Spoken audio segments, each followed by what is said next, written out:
नमस्कार, आप देख रहे हैं यूपी यूके लाइव। मुरादाबाद के ठाकुर द्वारा में विकास के दावों की पोल खुल गई है।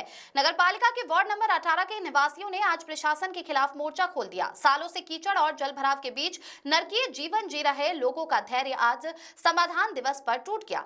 क्या है पूरी हकीकत, देखिए हमारे संवाददाता यामीन विकट की ये ग्राउंड रिपोर्ट। ये जो कीचड़ से लथपथ सड़कें आप देख रहे हैं, ये किसी सुदूर गांव की नहीं बल्कि ठाकुर द्वारा के वार्ड नंबर 18 की है।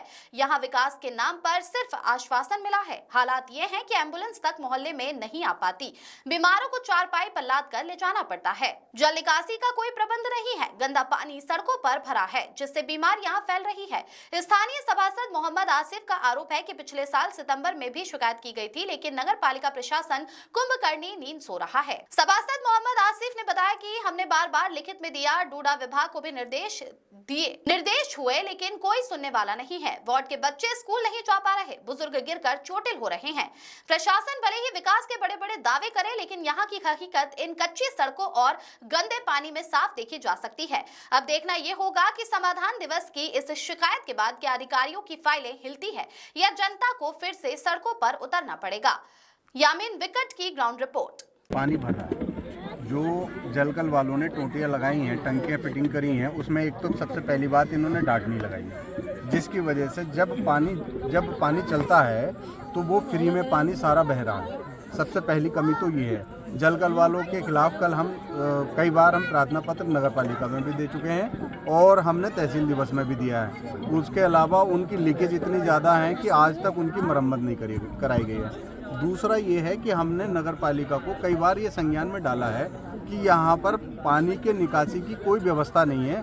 तो माननीय चेयरमैन साहब से भी मैंने कई बार बुला करके उनको दिखाया, तो उसमें चेयरमैन साहब का सिर्फ यही कहना रहता है कि कच्ची जिन्होंने कॉलोनी काटी है आप सड़कें उनसे बनवाओ, ठीक है। वो अपना पल्ला झाड़ लेते हैं। हम ईओ मैडम से कहते हैं तो ईओ मैडम भी हमारी सुनवाई नहीं कर रही हैं। फिर हम तहसील में जाते हैं माननीय जो है उप जिलाधिकारी पर, तो उप जिलाधिकारी महोदय कहती हैं कि इसमें हमारा कोई हस्तक्षेप नहीं है, ये आपके बोर्ड का मामला है।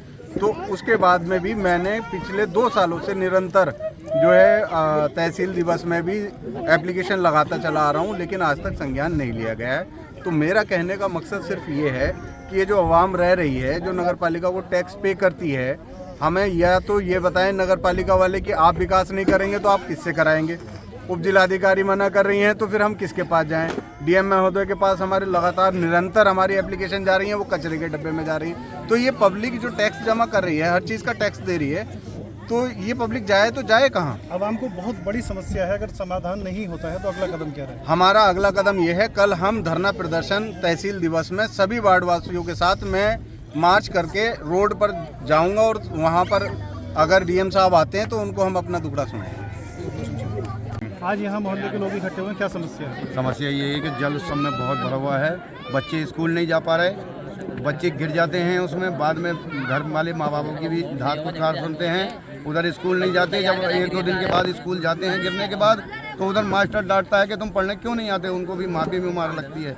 बच्चों की मुसीबत है, जो बूढ़े हमारे माँ बाप हैं, हमारे ताऊ चाचा जो मोहल्ले के लोग हैं बुजुर्ग, वो भी नहीं जा पा रहे इस गारे में। को वो नमाज को कैसे जाएं, या कोई काम है दवा लेने कैसे किस तरीके से जाएंगे, कोई नहीं जा पा रही है कहीं को भी। और महिलाएं जो बहुत ज़्यादा परेशान हैं, महिलाएं बेचारी गिर जाती हैं, बुरके ख़राब हो जाते हैं, किसी के कपड़े फट जाते हैं, किसी का कुछ होता है। इस जल से ज़्यादा बच्चे, बूढ़े, औरतें, हमारी महिलाएं बहुत ज़्यादा परेशान हैं। कई महीने से पानी भरा हुआ है, ये कई साल बीमारियाँ हो रही हैं। दवा लेने के लिए बीमारी, इस पानी से बीमारी फैल रही है, और बीमारी के जब बच्चे को दवाई लेने जाते हैं तो माँ और बीमार हो जाएगी। गिरने के बाद वो बीमार हो गई, अब वो बच्चे की दवा लाए या अपनी दवा लाए। ये 3-4 साल से पानी इसी प्रकार से भरा हुआ है। हम हर विभाग में जाते हैं, कोई विभाग की सुनवाई नहीं होती। दिलासा दे देते हैं, बोले साहब हो जाएगा काम, हो जाएगा, कोई काम नहीं होता है हमारा। कौन जिम्मेदार है इसके लिए? इसके लिए जिम्मेदार कौन होगा? जब नगर पालिका के हर चीज़ का टैक्स वसूल करेगी तो नगर पालिका जिम्मेदार होगी। हमें बहुत परेशानी हो रही है, अब कोई भी सुन के नहीं दे रही है, बिल्कुल भी। बहुत ज़्यादा परेशानी है, बहुत सालों से भरा है पानी, कहीं निकासी नहीं है? नहीं, कहीं भी नहीं है। कैम में तो कोई सुनता नहीं है, बिल्कुल भी। जी, क्या समस्या है? समस्या है, हम पानी में डूब रहे हैं, पानी में निकल रहे हैं, बहुत परेशानी है। हमने रास्ता बनाया अपने पास से थोड़ा सा निकलने के लिए, और हमारी कोई सुनवाई नहीं हो रही। कितने समय से पानी भरा हुआ है? हमारे समय से 3-4 साल हो गए से पानी भरे। कोई सुनवाई नहीं हो रही। हम सबसे कहते हैं, नगर पालिका जाते हैं, क्या जवाब मिलता है? यही जवाब मिलता हो जाएगा फिर कोई कुछ नहीं होता। जिस तरह से बरसात का मौसम भी नहीं है, बहुत ज्यादा पानी भरा बहुत हुआ है, ज़्यादा कितनी पानी भरा समस्या हुआ होती है, बहुत परेशान है। आपके बच्चे पढ़ने कैसे जाते हैं? बच्चे पढ़ने के जाते हैं, धूप भीग के जाते हैं, जूते न मोजे, ठंड लग रही है, तबीयत खराब हो रही है बच्चों की। है? कोई और बोल देंगे?